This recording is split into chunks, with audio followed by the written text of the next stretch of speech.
que ele fosse atingido, ele nem estava dentro do ônibus. Então, eu estou defendendo aqui todos os meus anteriores ocupantes desse cargo, que se tivesse alguma coisa acontecido, eu até aceitaria a acusação, mas sem nada que possa ter essa acusação, a acusação é infundada e não faz o menor sentido.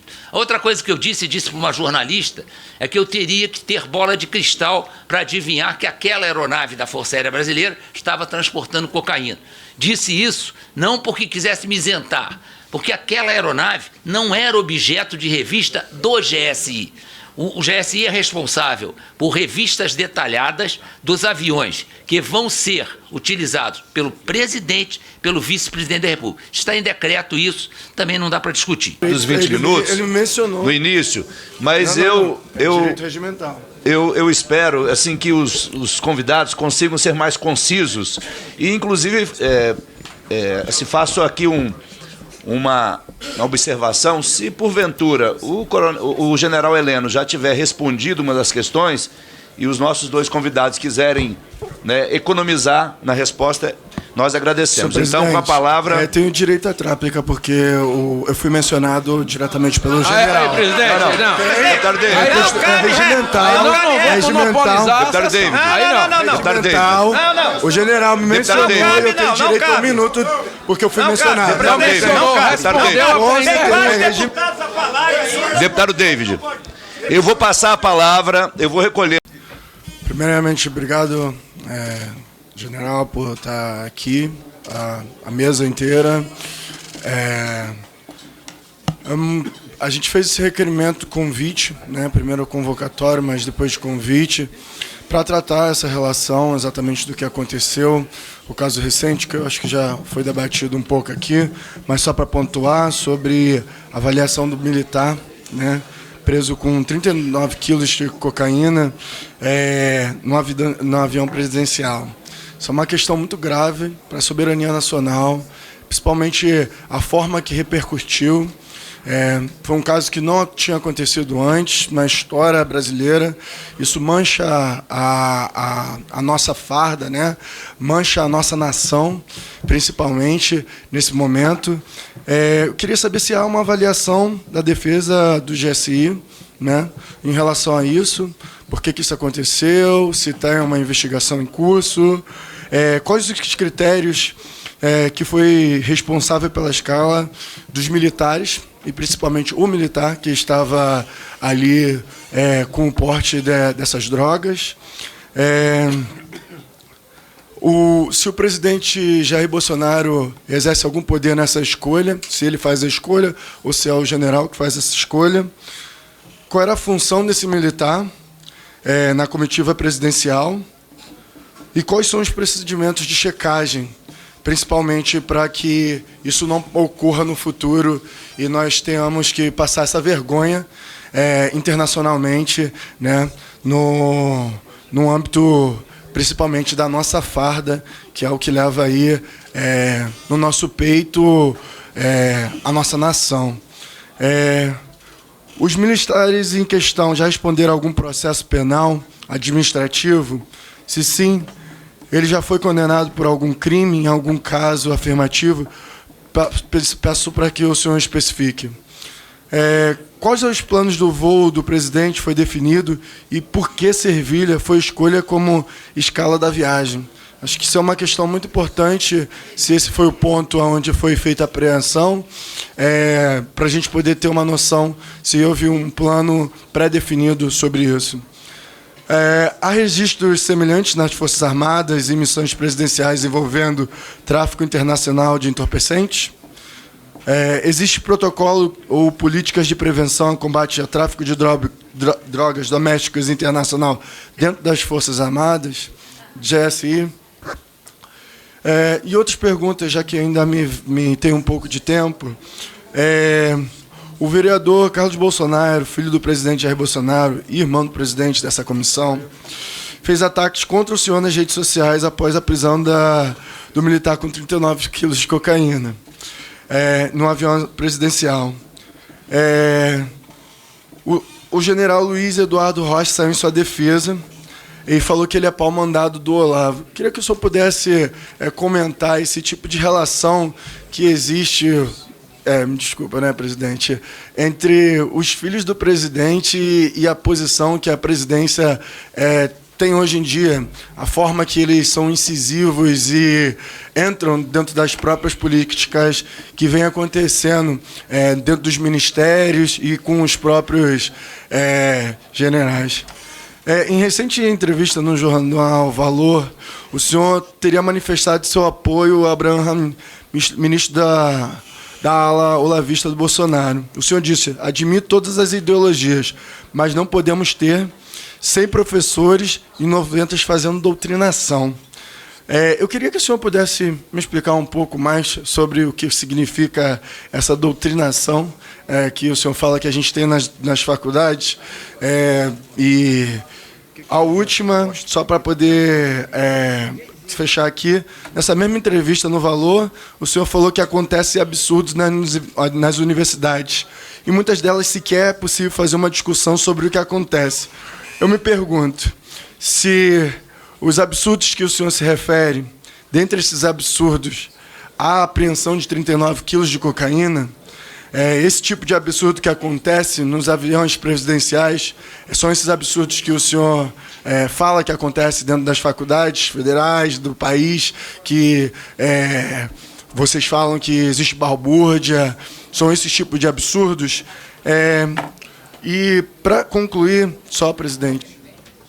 Mais um minuto para concluir, deputado. O senhor recebia um salário de 59 mil no Comitê do Brasil, na Coab, quando foi contratado para ser diretor de comunicação e educação do Instituto Olímpico. Quando questionado por jornalistas sobre o fato de maior parte desse valor ser pago por recursos públicos, um valor acima do teto constitucional, o senhor afirmou: fui contratado por uma empresa privada porque tinha obrigação de saber de onde vinha o dinheiro. Eu acho que o senhor, sendo das Forças Armadas, eu acho que a gente, mesmo sabendo que é uma construção privada, a gente tem que ter uma certa noção se esse vem de meios públicos, né? Dada essa declaração expressada uma preocupante compromisso com o dinheiro público e com as suas próprias responsabilidades com o ocupante cargo de direção, eu pergunto: o senhor se arrepende dessa declaração que o senhor deu? Só isso, muito obrigado. Perfeito. Relembro que a matéria, todo parlamentar tem assegurado o seu uso, para discutir tudo, e vai haver aqui deputados que não vão fazer uso da fala. Então, na sequência, deputado Coronel Armando tem a palavra por 9 minutos. Pela ordem, artigo 219, presidente. Pela ordem, presidente. David Miranda aqui. Desculpa. Deputado David? Presidente, em sessões passadas aqui, o senhor próprio utilizou do microfone da presidência dessa comissão dizendo que outros ministros que foram convocados em outras comissões haviam respondido perguntas pertinentes a essa comissão. Então, eu peço que a Vossa Senhoria não cometa o equívoco de fazer isso, de falar que ministros responderam outras questões em outras comissões e aqui só queria fazer com que o ministro aqui se atenha a só um assunto quando ele está aqui, provavelmente podendo responder todas as questões dos parlamentares. Muito obrigado. Estou sendo, perfeito, deputado David, eu estou sendo respeitoso e deixando as autoridades aqui presentes confortáveis. Expressada uma preocupante compromisso com o dinheiro público e com as suas próprias responsabilidades com o ocupante cargo de direção, eu pergunto: o senhor se arrepende dessa declaração que o senhor deu? Só isso, muito obrigado. Perfeito. Relembro que a matéria, todo parlamentar tem assegurado o seu uso, de maneira respeitosa, terá direito ao seu uso completo de tempo de liderança ou tempo de requerente, seja lá o tempo que lhe for devido. Mas eu relembro aqui aos convidados que eles estão restritos a responder as perguntas referentes ao tema dessa audiência, que se trata da prisão do sargento em Sevilha. Para encerrar esse bloco, passo a palavra ao deputado Coronel Armando, que disporá do tempo de liderança, totalizando 9 minutos. Na sequência, quando os convidados forem responder, eu vou passar a presidência dessa comissão para o deputado Helder Salomão. Então, deputado Coronel Armando, Vossa Excelência tem 9 minutos. Deputada Perpétua, pela ordem.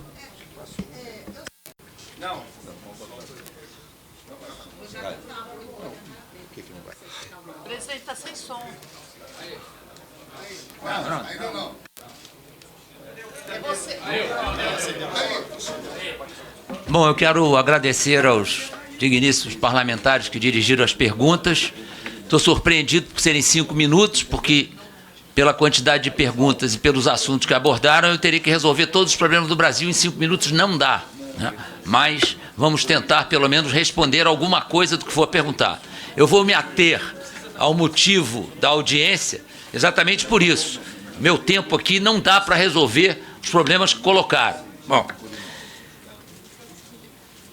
uma das coisas que eu queria comentar imediatamente, porque houve uma deturpação por parte da imprensa, eu em nenhum momento disse que o fato em si tinha sido um azar do sargento. Eu disse o seguinte: foi falta de sorte, eu não gosto do termo azar, foi falta de sorte que o fato de extrema gravidade tenha ocorrido exatamente no dia em que se iniciava uma reunião internacional importante, que era o G20, e que isto ia ocupar boa parte do espaço da imprensa e dos comentários que poderiam estar voltados para uma reunião muito mais importante do que o fato que é totalmente fora da curva. Mais um detalhe: há 80 anos o GSI provê segurança de presidente da República, o GSI com diversos nomes, os mais variados nomes. 80 anos. Nós jamais tivemos um incidente com o presidente da República. Então, qualquer acusação de incompetência ao GSI não me atinge. Atinge uma série de ministros que ocuparam o GSI e que jamais aconteceu um incidente com o presidente da República. O único incidente mais grave que aconteceu foi com o presidente Sarney, uma machadada que deram no ônibus dele no Rio de Janeiro. Sem que ele fosse atingido, ele nem estava dentro do ônibus. Então, eu estou defendendo aqui todos os meus anteriores ocupantes desse cargo, que se tivesse alguma coisa acontecido, eu até aceitaria a acusação, mas sem nada que possa ter essa acusação, a acusação infundada e não faz o menor sentido. A outra coisa que eu disse para uma jornalista, é que eu teria que ter bola de cristal para adivinhar que aquela aeronave da Força Aérea Brasileira estava transportando cocaína. Disse isso não porque quisesse me isentar, porque aquela aeronave não era objeto de revista do GSI. O GSI é responsável por revistas detalhadas dos aviões que vão ser utilizados pelo presidente, pelo vice-presidente da República. Está em decreto isso, também não dá para discutir. Então, esses são os 2 primeiros esclarecimentos que eu queria fazer com relação ao que o presidente falou, que foi pena que o sargento não tenha sido preso na Indonésia. É óbvio que isso não é uma declaração amparada em qualquer coisa jurídica, é uma declaração de desabafo pela vergonha, que isso já foi caracterizado aqui por mim e pelos 2 companheiros, que nós passamos. Agora, vergonha nós estamos acostumados a passar, hein? Porque, olha, 20 anos que nós estamos passando vergonha. Então, essa vergonha a gente sente, sim, muito, mas o país está acostumado. Bom, o sargento da aeronáutica não tinha qualquer antecedente, ao contrário, era um militar exemplar. Quanto às outras perguntas que fizeram sobre o nível de vida deles, isso aí o inquérito vai responder. Já houve especulações da imprensa que ele tem um nível de vida de acordo com o salário que recebe. E nenhum dos senhores aqui iria invejar o salário, não tem nenhuma justificativa porque ele fez, mas se ele vive de acordo com o salário que recebe, ele vive muito modestamente. Papel do GSI e da Força Aérea Brasileira nas viagens presidenciais. Nós trabalhamos em total e estreita cooperação. Até porque as missões são perfeitamente definidas, nós temos formação semelhante, a maior parte dos componentes do GSI são militares, e nós primamos por um zelo muito grande pelo presidente e pelo vice-presidente da República, e por todos aqueles que utilizam aeronaves da Força Aérea Brasileira. Isso depois os 2 brigadeiros que estão aqui vão tratar com mais detalhes. Quanto a Sevilha é uma questão de apoio aéreo, de apoio de reabastecimento da aeronave. Então, não é uma escolha premeditada, não é uma escolha. Isso é um plano de voo que é feito com antecedência e Sevilha foi escolhida como uma das cidades de abastecimento. Tanto não é nada planejado, importante que seja de Sevilha, que em 2 horas depois que se soube do acontecido, se passou o abastecimento para Lisboa e foi ali que o avião pousou para seguir para o Japão. Não há ainda nenhuma constatação de que a droga permaneceria em Sevilha ou seguiria para o Japão. Não temos essa informação. A deputada Érica Cocai assinalou que o GSI assiste diretamente o presidente da República. Sim, assiste nos assuntos que o presidente necessita de informações de inteligência e nós somos responsáveis pela segurança do presidente e do vice-presidente da República. Quanto à política de drogas no Brasil, que foi tocada rapidamente pelo brigadeiro Batista, realmente isto aí está dentro de um contexto extremamente perigoso para o país. Aqueles dados que o brigadeiro colocou são extremamente lamentáveis. E nós sabemos que isso foi uma leniência dos governos anteriores deixar que as nossas organizações criminosas chegaram onde chegaram. Então, é muito lamentável que isto tenha acontecido no país e nós estamos seriamente contaminados por organizações criminosas a ponto de transformar o problema de segurança pública num problema de segurança nacional. Isso aí não tem nada a ver com o governo do presidente Jair Bolsonaro. Recebeu essa herança triste de outros governos. Quanto ao Estado Democrático de Direito, também o brigadeiro Batista já disse aqui, o sargento terá direito a todas as condições de qualquer suspeito de ter realizado um crime extremamente grave, que para nós foi extremamente desagradável a notícia. Ele, na verdade, conseguiu burlar um esquema de segurança que é bastante rígido. Nós não temos dúvida disso, a prova é a raridade de um acontecimento desse tipo, e a própria nota da Força Aérea Brasileira, do CENCOM-SAER, do Centro de Comunicação Social da Aeronáutica, registra que estão sendo estudados os procedimentos para que eles sejam endurecidos, para que eles sejam devidamente reformulados naquele aspecto que pode ter permitido essa situação. Por enquanto, não temos notícia de participação de mais ninguém. Isso será apurado pelo inquérito policial militar, depois vai para uma auditoria militar, provavelmente isso vai terminar no Superior Tribunal Militar. Vergonha, eu já falei, que nós já passamos há muito tempo, essa foi apenas mais uma.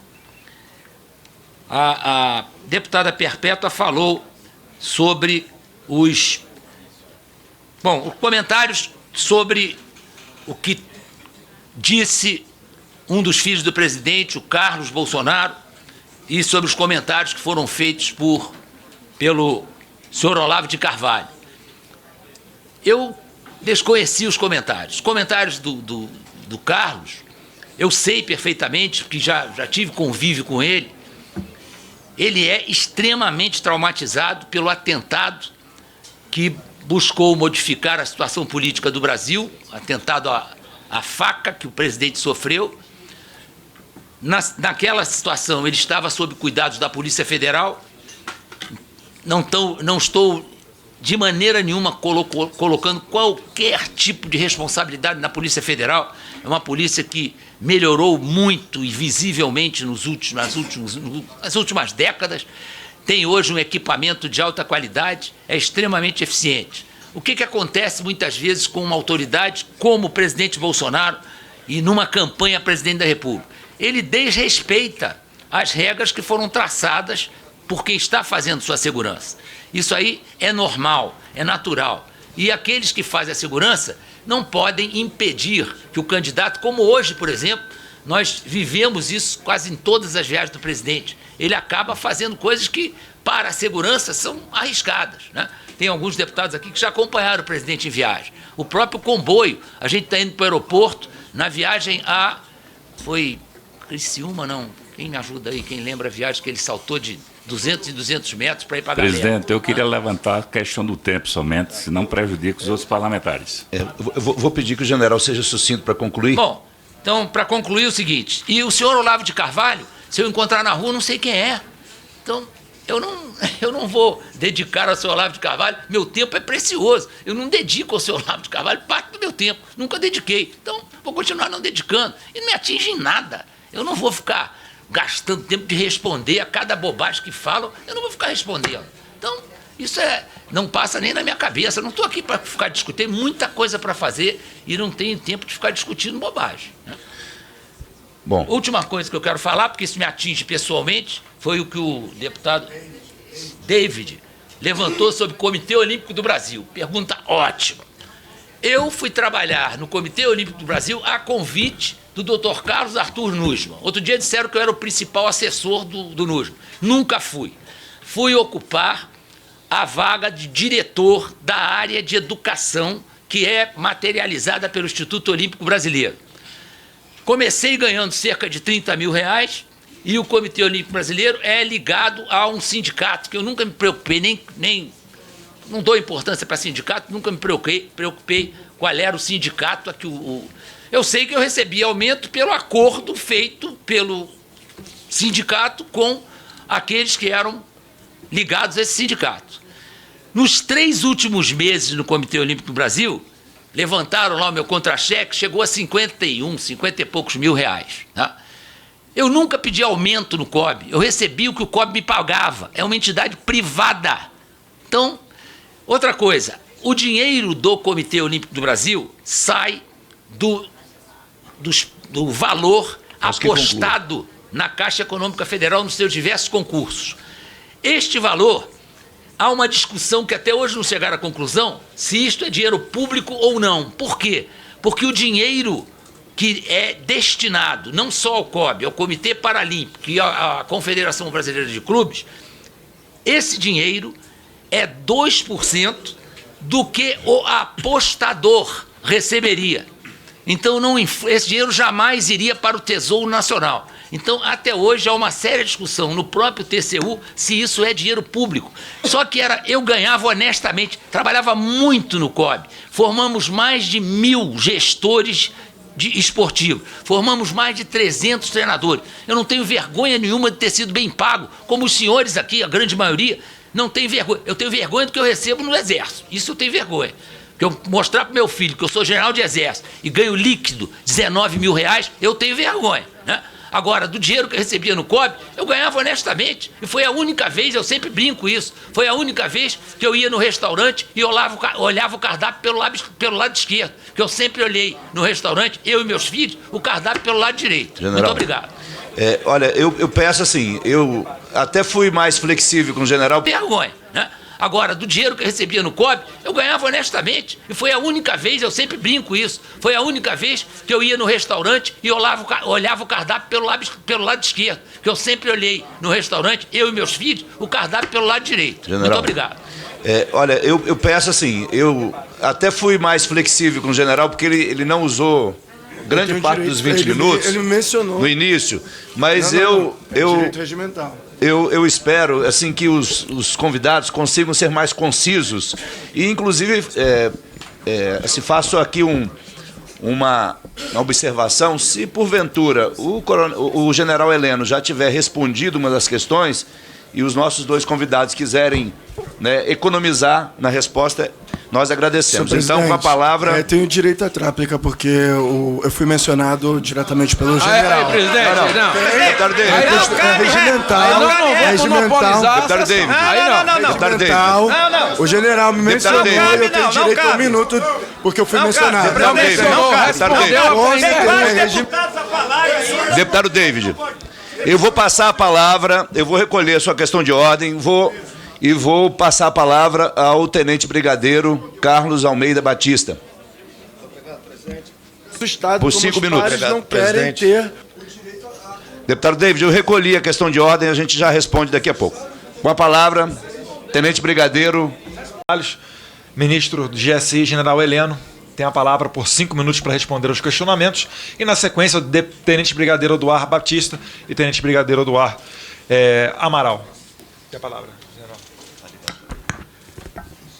Antes de eu começar a responder essas perguntas mais recentes, eu vou fazer uma modesta e humilde sugestão a essa casa.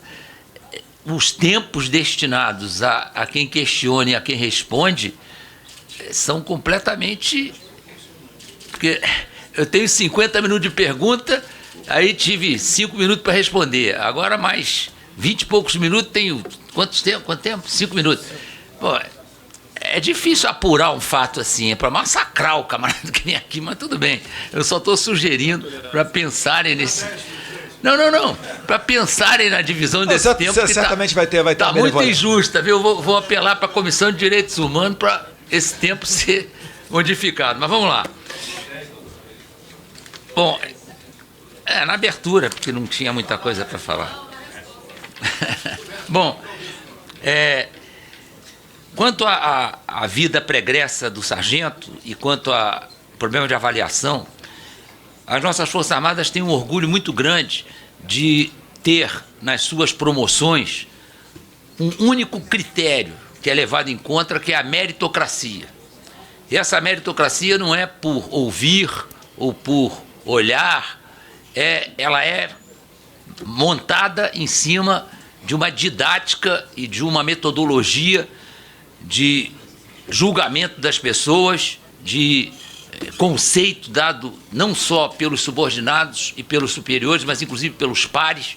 Então, é óbvio que esse sargento, ele era não só avaliado, como investigado, entre aspas, e o tempo foi mostrando que ele era um elemento de absoluta confiança. Não é uma falha do sistema, é uma falha de caráter dele que se valeu da confiança para partir para um ato ilícito. Então, isso aí só para deixar claro como é esse sistema de avaliação, acredito que nas 3 Forças Armadas. Quanto ao que eu disse de não ter efetivo, eu em nenhum momento disse isso. Uma coisa que eu tenho batido muito com as pessoas que eu conheço da imprensa. Não são meus amigos, que os próprios jornalistas dizem que não têm amigos, mas são pessoas que eu prezo, que têm uma capacidade enorme de, inclusive um trabalho muito duro de acompanhar todas as atividades que acontecem aqui em Brasília e em outros estados, e eu tenho comentado com ele. O Estado Democrático de Direito, um dos seus pilares é a imprensa livre. Livre mesmo. Pode colocar o que quiser, pode escrever o que quiser, mas tem que ter uma moeda de troca, que é a honestidade intelectual do jornalista. O jornalista que produz notícias baseadas em fatos que inexistiram, fatos que são torcidos pelo jornalista, isso para mim é desonestidade intelectual. E isso é muito desagradável porque o espaço para responder normalmente é nenhum. Esse caso do efetivo que eu disse é o seguinte: é quase impossível dispor de um efetivo, tanto no campo militar quanto no campo do GSI, que possa estar permanentemente voltado para a segurança da aeronave em termos de entrada de gente, saída de material, entrada de material. Nós temos um espaço que antecede e que acontece após a viagem, onde há uma atenção especial para esses aspectos. Fora isso, alguma coisa que seja planejada e que seja utilizada. E outro ponto que foi muito bem citado aí foi a rotina. A rotina é inimiga. O deputado Paulo Ramos fez essa citação com muita propriedade. Nós que somos militares sabemos que até a segurança de quartel, quando não acontece nada, a rotina acaba fazendo com que essa segurança cometa falhas. Então, isto aí é um ponto que tem que ser cuidado, e eu tenho certeza que a Força Aérea sabe disso e está cuidando desse problema. Nós não podemos fazer da rotina alguma coisa que prejudique a segurança. Com relação a Sevilha, eu vou deixar que os companheiros da Força Aérea expliquem. Agradeço ao deputado Paulo Ramos pela manifestação de solidariedade, o deputado Lupion, e eu acho que a nossa missão aqui é exatamente mostrar que nós somos figuras hoje que estamos na mídia quase todo dia, e nós temos uma responsabilidade muito grande com essas missões que nos foram atribuídas constitucionalmente, legalmente, e nós temos como juramento fazer com que as nossas atividades sejam cercadas do maior cuidado possível, de retidão, de honestidade. E o fato de ter acontecido isso com um de nós é um fato extremamente desagradável, e nós vamos cortar na carne. Nós vamos, como sempre fizemos, cortar na carne. Nós não somos coniventes, nem somos cúmplices de nenhuma atitude desse tipo. Então podem estar certos que isso foi em todo o seu lado ruim e tem uma pequena parcela de lado bom, que é nos alertar para alguma coisa que o inquérito vai mostrar e que nós vamos sanar ao longo do tempo. Muito obrigado. Deputado Tenente Brigadeiro Batista, para que seja respondido sobre esses temas. Então, assim sendo, por 8 minutos, por 8 minutos, ministro do Gabinete de Segurança Institucional, general Augusto Heleno. Bom, eu vou procurar ser o mais breve possível. Eu vou voltar a um assunto que o deputado Alexandre Padrilha levantou, que eu teria sido, não sei exatamente o termo que ele usou, mas eu tive um problema com o TCU.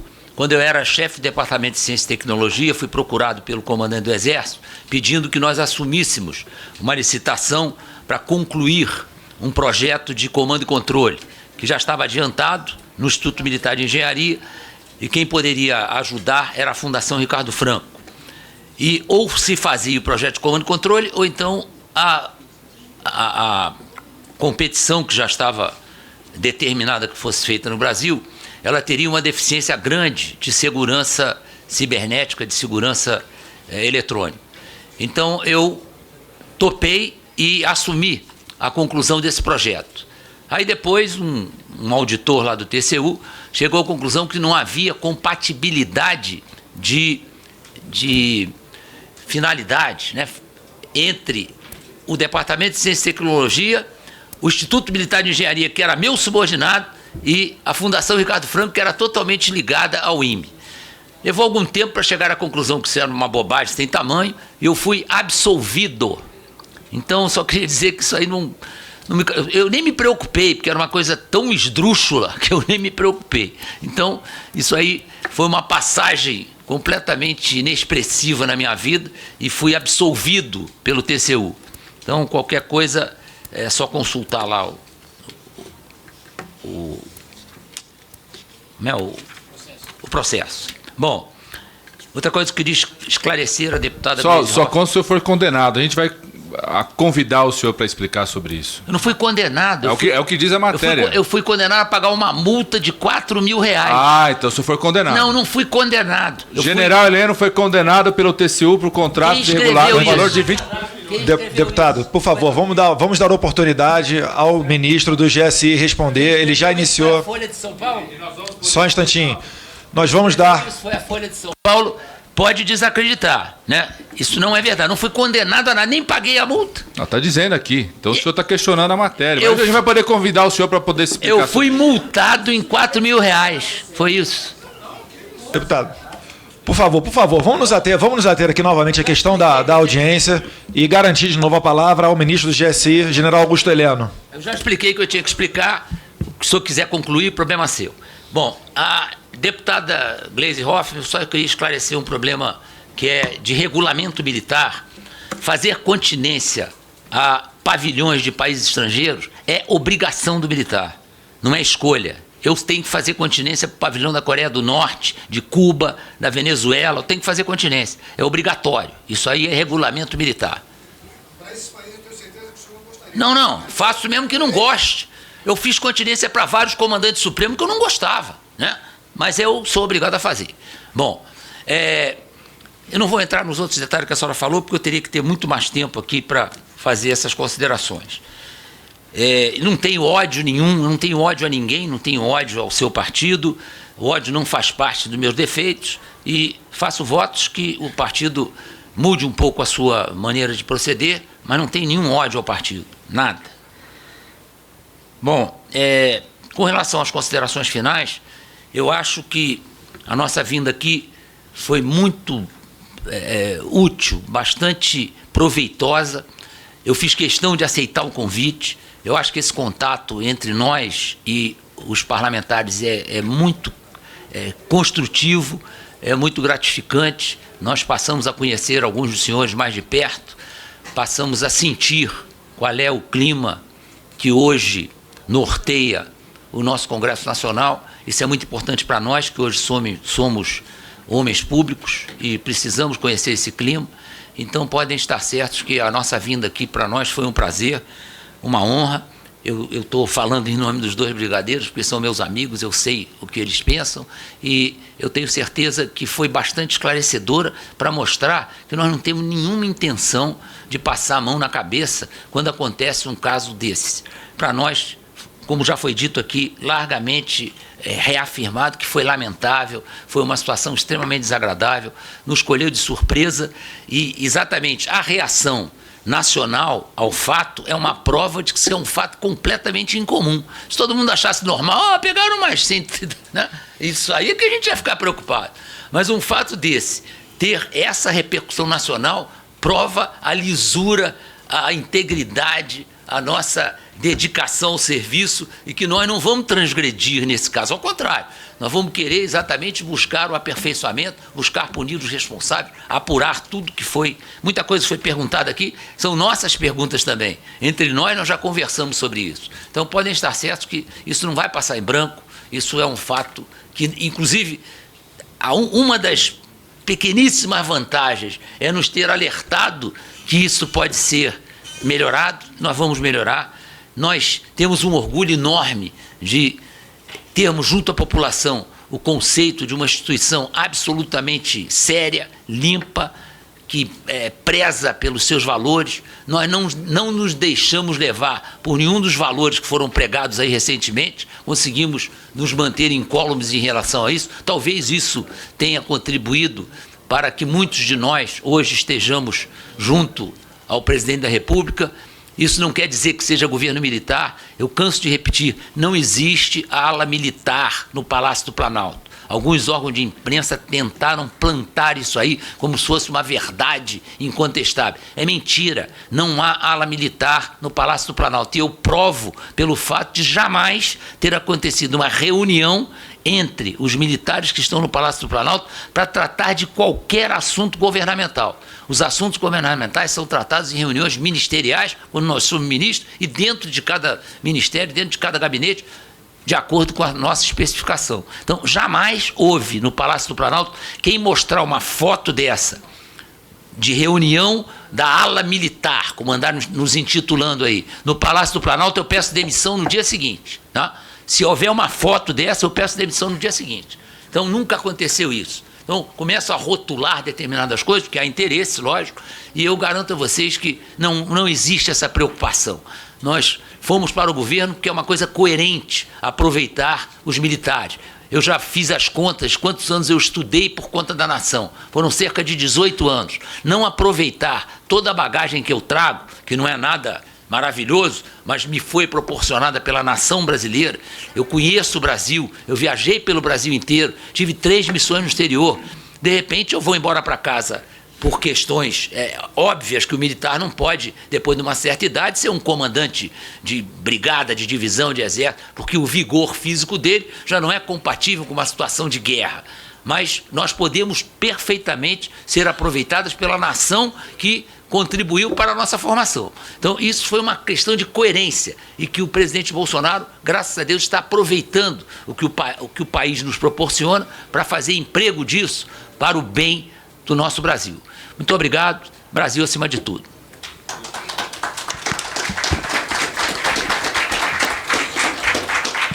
Para